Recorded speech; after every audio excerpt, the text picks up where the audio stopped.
السلام علیکم ورحمۃ اللہ وبرکاتہ۔ امید کرتا ہوں کہ آپ حضرات خیریت سے ہوں گے۔ ناظرین، عورت پر عدت میں کن لوگوں سے پردہ لازمی ہے؟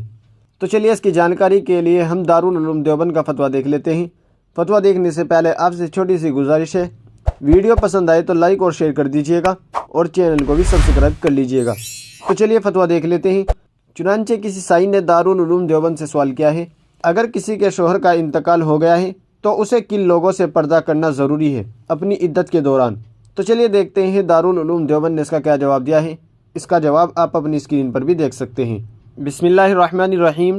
عدت سے پہلے جن مردوں سے پردہ عورت کے لیے ضروری تھا، عدت کے دوران بھی ان سے پردہ واجب ہے، یعنی چچا زاد، پھوپھی زاد، خالہ زاد اور ماموں زاد بھائیوں سے پردہ ہے۔ اسی طرح بہنوئی اور دیگر نامحرم لوگوں سے پردہ ہے۔ واللہ تعالی عالم۔ دارالفتہ دارالعلوم دیوبند۔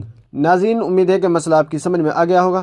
ویڈیو کو لائک کریں، شیئر کریں اور چینل کو بھی سبسکرائب کر لیجئے گا۔ تو چلیے پھر ملتے ہیں کسی دوسری ویڈیو میں۔ السلام علیکم ورحمۃ اللہ وبرکاتہ۔